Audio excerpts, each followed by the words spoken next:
पर सवाल नहीं उठाते, उस चुनाव पर सवाल नहीं उठाते जो महाराष्ट्र में उन करप्ट लोगों के खिलाफ बोल बोल करके बीजेपी आई थी। जिस अजीत पवार को बोलती थी कि दाऊद से बात होती है, जिस अजीत पवार को बोलती थी कि बहुत बड़ी सेटिंग है दाऊद के गुर्गों से, उसी को पार्टी में ले लिया।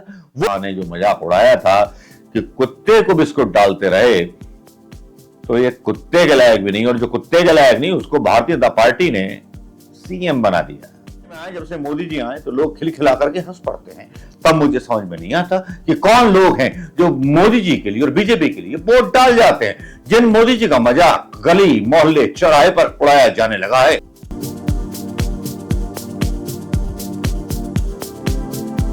दोस्तों नमस्कार, मैं मनोज कुमार शर्मा एक बार फिर आपके बीच में। जी हां, यूं तो इरादा नहीं मुझे किसी को क्रिटिसाइज करने का, लेकिन चीजें कुछ सोशल मीडिया पर ऐसी हो जाती है कि क्रिटिसाइज करने के लिए जुबान अपने आप खुलने लगती है। असहज पाता हूं उस स्थिति में जिस स्थिति में अब तक जीता आया हूं। असहज तो मैं पिछले 10 साल से हूं, जब से हिंदू खतरे में आ गया, हिंदू राजा की सरकार आई, हिंदू हृदय सम्राट की सरकार आई और हिंदू खतरे में आ गया। आज जब भी मैं किसी मोहल्ले चौराहे या किसी नुक्कड़ पर खड़े होकर के होके या पान वाले के सामने, सब्जी वाले के सामने, जो कि हिंदू होता है, उसके सामने बात करता हूं कि हिंदू जो है तभी से खतरे में आए जब से मोदी जी आए तो लोग खिलखिला करके हंस पड़ते हैं। तब मुझे समझ में नहीं आता कि कौन लोग हैं जो मोदी जी के लिए और बीजेपी के लिए वोट डाल जाते हैं, जिन मोदी जी का मजाक गली मोहल्ले चौराहे पर उड़ाया जाने लगा है। कभी था वो जमाना जब सोशल मीडिया पर केवल मजाक पप्पू का उड़ता था, लेकिन आजकल फैगू साहब का मजाक बहुत उड़ता है। आजकल हिंदुस्तान की जनता को पता चल गया है कि महंगाई के मायने क्या हैं, लेकिन वो ऐसा कौन सा जिन है जो ईवीएम से निकलता है और ईवीएम में बताता है कि जो प्रधानमंत्री मोदी ने बोला था और वो वादे पूरे कर दिए, जो झूठ बोले थे वो वादे पूरे कर दिए, इसलिए चुनाव जीत गए। लेकिन नहीं, इलेक्शन कमीशन खामोश बैठा रहता है। आज इलेक्शन कमीशन जब खामोश रहता है और इलेक्शन कमीशन के फैसले पर जब जुडिशरी खामोश रहती है, तब समझ में आने लगता है कि इंदिरा जी का लगाया हुआ इमरजेंसी आपातकाल थोड़ा नकली था।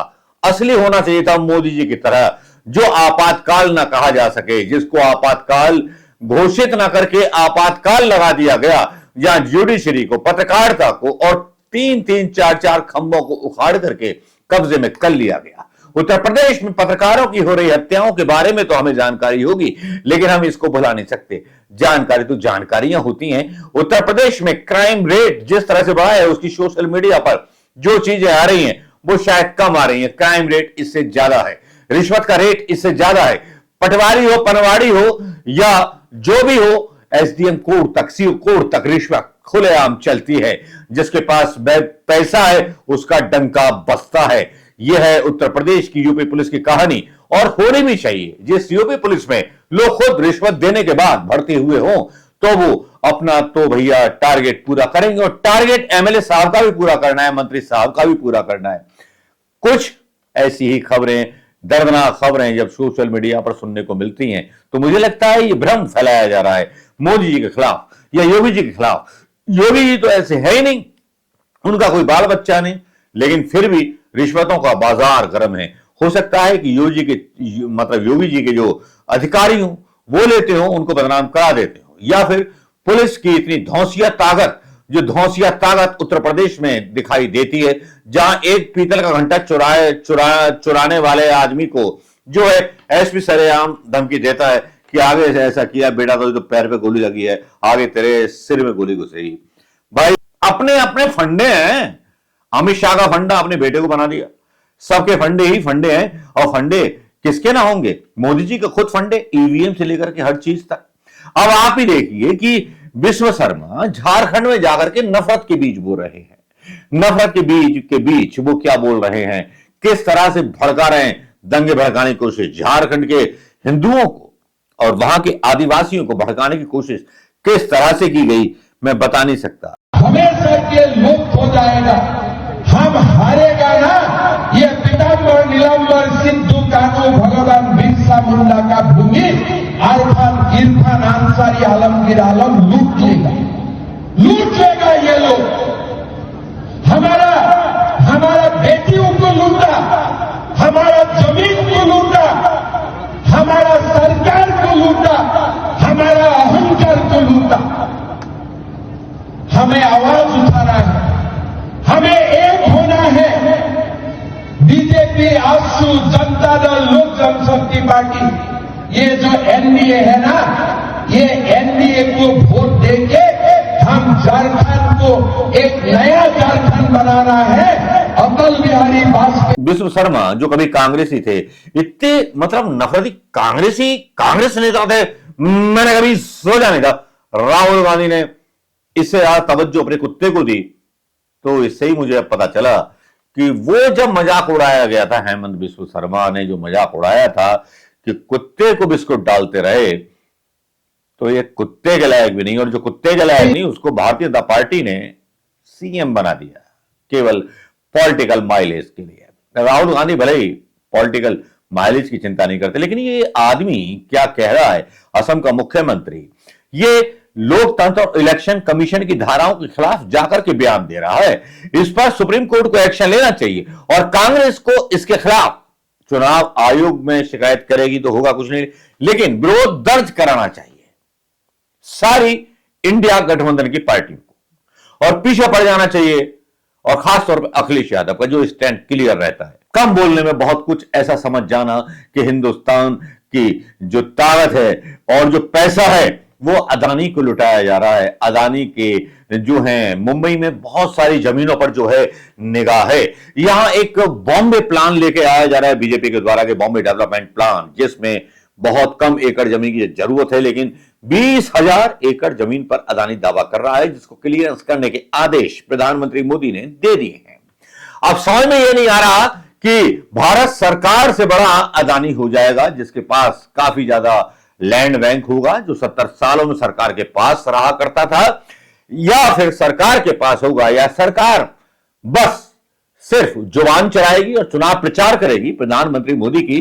क्या इन्होंने कभी हिंदू लोगों को रोजगार के बारे में बात करी, या अदानी ने अभी तक अपने कंपनी में कितने हिंदू बेरोजगारों को रोजगार दिया है? क्या इस बारे में तफ्तीश या इस बारे में कोई शीट गोदी मीडिया या मीडिया ने निकाली? शायद नहीं निकाली होगी। बहुत सारे हिंदू युवा रोजगार जो थे पाते थे आईटी सेक्टर में, लेकिन इनकी नफरत भरी राजनीति ने वो भी खत्म कर दिया है। अमेरिका ने देश की 18 कंपनियों पर जो है प्रतिबंध लगा दी है, जिसमें अदानी अंबानी भी शामिल है, लेकिन ये तो कोई खबर दिखाता नहीं है, बस सोशल मीडिया पर खबर दिखाते हैं, और सोशल मीडिया की खबर जो होती है वो अफवाह होती है, अफवाह के अलावा कुछ नहीं होती। गीता पे हाथ रख के कसम खाता हूं, मैं जो कहूंगा वो सच कहूंगा।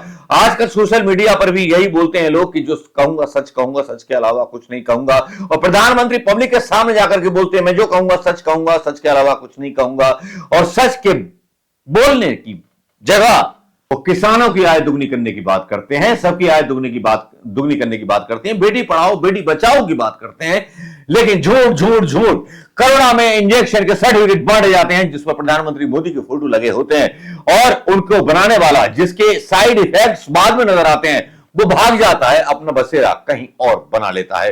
पूना वाला बातें तो दिल में इतनी भरी हुई हैं, अगर निकालूंगा तो पूरी रात मैं अपने देश की जनता से बात करते करते सो नहीं पाऊंगा। मैं धर्म पर भी बहस करूंगा तो सो नहीं पाऊंगा। आज मेरे धर्म को इतना बदनाम कर दिया है कि मैं गाना भी सुनूं राम का तो मुझे लगता है कि मैं सांप्रदायिक हो गया। मैं राम के बारे में सोचूं तो मुझे लगा, राम के बारे में विचार दोस्तों के बीच में प्रकट करूं तो लगता है कि मैं सांप्रदायिक हो गया। क्यों भाई, क्यों? और तो कोई नहीं करता इस तरह की बात, लेकिन एक गिल्ट कॉन्शियस आ गया है कि राम का नाम लेने वाले लोग हिंसक चीजों से जुड़े हुए हैं, जो हिंसा करते हैं, लोगों को मारते हैं, जो बीफ पर सवाल तो उठाते हैं लेकिन अपने नेताओं पर सवाल नहीं उठाते, करण रिजिजू पर सवाल नहीं उठाते, उस चुनाव पर सवाल नहीं उठाते जो महाराष्ट्र में उन करप्ट लोगों के खिलाफ बोल बोल करके बीजेपी आई थी, जिस अजीत पवार को बोलती थी कि दाऊद से बात होती है, जिस अजीत पवार को बोलती थी कि बहुत बड़ी सेटिंग है दाऊद के गुर्गों से, उसी को पार्टी में ले लिया।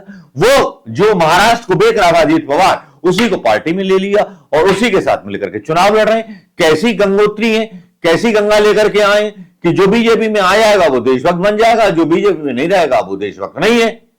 भाई जनता के बीच पोल खुल चुकी है दोस्तों, लेकिन ईवीएम की मेहरबानी, चुनाव आयोग की मेहरबानी। लेकिन ये याद रखना, उत्तर प्रदेश में 10,000 फेक एनकाउंटर करने वाले पुलिसकर्मियों, मेरी बात आज अपनी एक डायरी में नोट कर लीजिएगा। सरकार बदलेगी, तख्त बदलेगा, समय बदलेगा। जिन्होंने 10,000 एनकाउंटर किए हैं यूपी में, बीजेपी के शासनकाल के दौरान, जिन्होंने मोदी के शासनकाल के दौरान जितनी ईडी, ईडी छापे डाले हैं, एक दिन आएगा और हिसाब सबका लिया जाएगा। और हिसाब लेगा तो केवल एक आदमी, जिसका नाम है राहुल गांधी। नमस्कार, जय हिंद दोस्तों।